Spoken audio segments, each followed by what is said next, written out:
Ek wil jou vandag uitnooi om saam met my te dink aan 'n God met 'n glimlag. Dink vir 'n oomblik anders aan God as wat mense deur die eeue, as wat die wêreld oor God nadink, nie as 'n God wat ver en streng is nie, maar 'n God wat vol vreugde is. Daar's 'n aanhaling wat my baie diep raak en hierdie aanhaling sê, God is vol vreugde omdat hy weet wat kom. Hy is opgewonde oor hoe hierdie verhaal eindig. En dit is waar vir jou storie. Dit is waar vir die verhaal wat besig is om af te speel tussen jou en die Here. En dis hoekom Jesus sê in Johannes 15 vers 11, dan lees ons, dit het ek vir julle gesê, sodat my blydskap in julle kan wees, en julle blydskap volkome kan word. Vreugde is nie iets wat jy kan opwek nie. Dit is nie iets wat jy kan soek of kan veroorsaak nie. Vreugde is iets wat my en jou vind. En dit is waaraan Adventtyd ons herinner. Hierdie is die 3de Sondag in Advent en hierdie tema vir hierdie Sondag is vreugde. Want in Adventtyd kry ons hierdie geskenk, Immanuel. God met ons. God wat ons kom vind. En saam met dit kry ons 'n klomp goed. God kom na ons toe sodat ek en jy deur hom vreugde kan beleef. Mag jy in hierdie boodskap vandag 'n stukkie van hierdie vreugde aan jou lyf voel. Maar mag jy as jy weer hier opstaan, die wêreld ingaan, gaan Kersfees hou, gaan vakansie hou, saam met jou vriende en familie kuier, mag hierdie vreugde wat net God kan gee, jou oorweldig. Vandag wil ek saam met jou kyk na die 3 P's in Engels, waar God vir ons iets van hierdie vreugde, van homself, openbaar. Hierdie 3 P's is presence, perspective en promise. Teenwoordigheid, perspektief en beloftes. In hierdie 3 goed kry ons hierdie teenwoordigheid, hierdie alomteenwoordigheid, die vreugde van hierdie lewende God. So die eerste een, presence, teenwoordigheid.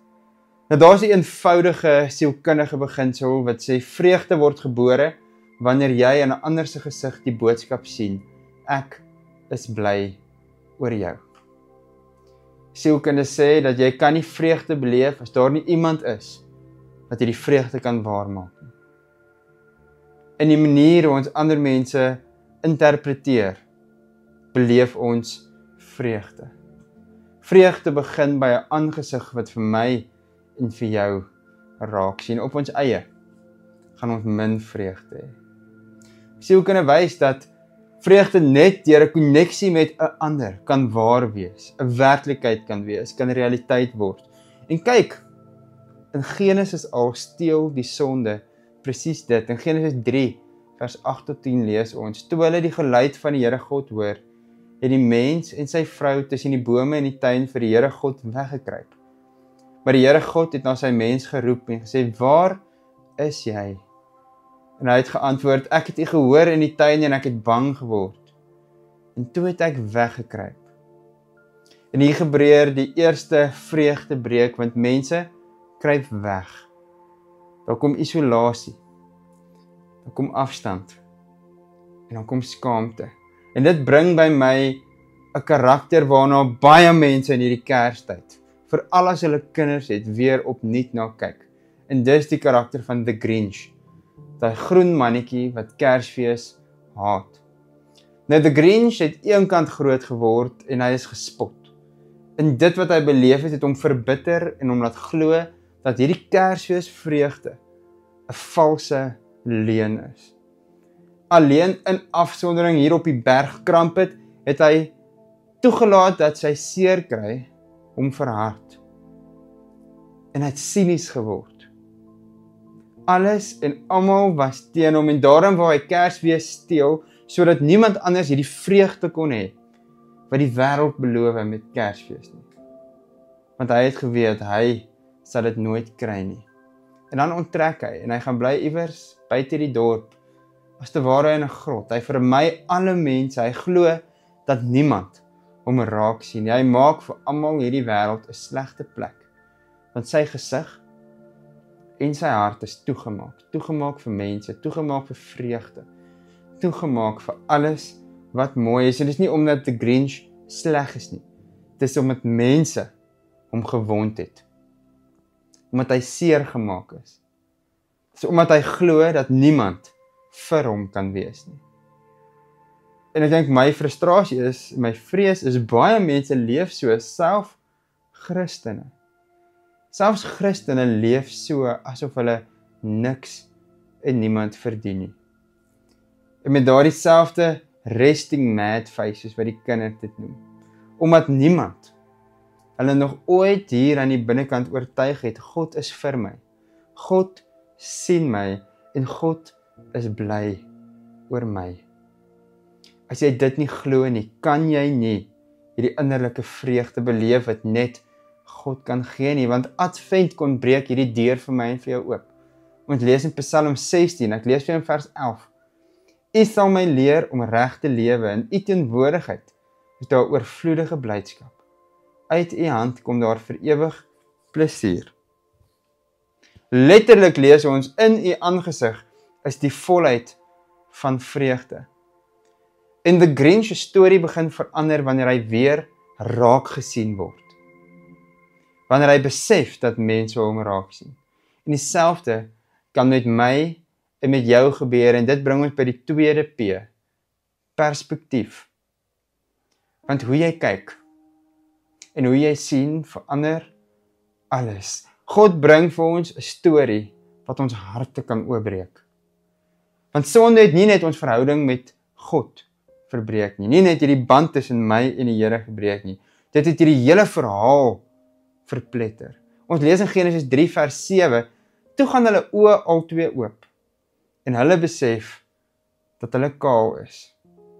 Skielik is daar skaamte, skielik is daar 'n storie wat sê, ek is nie genoeg nie. Ek moet eers myself bewys en ek is onveilig. En dis presies die wêreld waarin die Grinch leef. Hy sê, hy verwag altyd die slegste. Niks goed is ooit na sy kant toe op pad nie. Hy interpreteer alles deur seer kry. Hy leef met 'n tekort storie. Daar's altyd te min en as ek nie vat nie, dan gaan ek nie hê nie. Maar Jesus wys vir my en vir jou heeltemal 'n ander storie. Jesus bring vir my en vir jou 'n genoeg storie. Ons lees dit in Filippense 2 en ek lees vir jou vers 3 tot vers 5. Moet niks uit selfsug of ydelle eerbewys doen nie. Maar in nederigheid moet die een die ander hoër ag as homself. Julle moet nie net elkeen aan sy eie belange dink nie, maar ook aan die van ander. Dieselfde gesindheid moet in julle wees waar daar ook in Christus Jesus was. En wanneer jy hierdie perspektief ontvang dat Jesus, Christus genoeg is, dat jy genoeg is, dat jy genoeg het, dat jy nie hoef te klou aan dit wat jy so graag wil aan vasklou nie, dan begin jy leef met 'n oop hand en 'n oop hart en skielik lyk alles rondom jou anders, want Jesus het gegee. En hy leer ons om te gee, en in hierdie gee lê daar 'n stukkie vreugde, 'n perspektief wat alles laat anders lyk. Want selfs die navorsing wys vir ons om te kry bring baie meer kortstondige vreugde as wat mens kry wanneer jy begin gee. Jy kry nooit vervulling deur te ontvang nie. Dit is slegs deur uit te deel wat jou hart vrede het. En dit is wat die Grinch ook ontdek. Hy sê, sy vreugde kom nie toe hy hierdie Kersfees van almal steel en vir almal Kersfees 'n slegte tyd maak nie. Inteendeel, nou voel almal net soos hy. Sy vreugde begin as hy begin uitdeel, begin teruggee. Dan begin daar iets in sy hart te bloei. Dan blom sy lewe skielik en hy beleef iets anders. En dit bring ons by die derde P. 'n promise, 'n belofte. En hierdie belofte lê by God, want die toekoms wat jy verwag, gee vir jou kleur aan die Here waarin jy leef. Die toekoms waarop jy verwag, gee kleur aan die Here waarin jy leef. Toe Adam en Eva weggekruip het daar in die tuin in Genesis 3, dan lees ons in vers 10, ek het bang geword, julle. Daarom het ek weggekruip. Vrees breek verwagting. Angs breek vreugde. En sonde steel my en jou vermoë om goeie toekoms te sien. Alles lyk net bad. Die land is sleg, die president is sleg, die weer lyk nie soos dit moet nie, die petrolpryse styg. Alles is net sleg en dit is nie altyd die waarheid nie. Want tussenin gebeur daar iets ongelooflik en as ek en jy dit nie raak sien nie, dan kan ons nie hierdie innerlike vreugde beleef wat net die Here vir ons kan gee nie. En dis juis in hierdie gat waarin die Grinch leef. Alles aan die toekoms lyk vir hierdie ding donker. Hy volg die storie van ek gaan sleg eindig. Ek is alleen, niemand wil my hê nie. So hoekom moet ek eers probeer? Maar kyk wat doen God met hierdie verwagting. Weer in Filippense 2 vers 8 tot 11 lees ons hierdie ongelooflike woorde. Hy het homself verneder tot die dood toe. Ja, die dood aan die kruis. Daarom het God hom ook tot die hoogste eer verhef en hom die naam gegee wat bo elke naam is. Sodat in die naam van Jesus elke knie sal buig. Elke tong sal bely, Jesus Christus is die Here. Want hier kry ons die wet van God se koninkryk. Wat verlaag word in nederigheid, sal verhoog word in heerlikheid.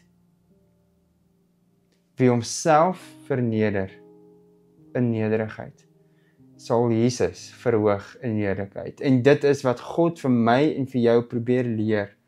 En dit beteken vir my en vir jou, die toekoms is nie 'n donker gat nie. Ons storie eindig nie in 'n graf of 'n grot nie. Liefde kry die laaste woord en dit maak dat alles vir my en jou kan anders klink. Vreugde lê in die vooruitsig van dit wat God vir my en jou beloof het. Die derde P, die promise. Soveel van ons vreugde word hergebore in 'n kort woordjie. Daarom verhoog God hom. Daarom herstel hy. Daarom bring hy lig en daarom is ons hoop nie te vergeefs nie. Aan die einde van The Grinch hoor ons 'n kort sinnetjie wat hierdie hele storie inkleer. His heart grew 3 sizes that day. Op daardie dag het sy hart 3 keer so groot geword. En wat het daardie dag gebeur? Hy het begin gee. En saam met die gee het daar vreugde in sy lewe ingekom. Maar die Bybel sê dit al lank vir my en vir jou. Duisende jare al. Dit is wanneer liefde jou vind. Dit is wanneer teenwoordigheid naby kom. Dit is wanneer hoop brand wat my hart groei. Wat ek sagter word. Wat ek voller en ligter word en wanneer ek vreugde vind.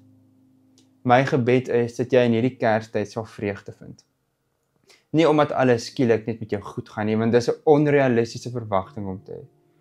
Maar vreugde vind omdat jy vashou aan hierdie 3 goed wat ek en jy in Adventtyd kry. Aan die teenwoordigheid van God. Want God sien jou. God is vir jou en God nooi jou nader. Die tweede een, mag jy 'n nuwe perspektief in Jesus kry.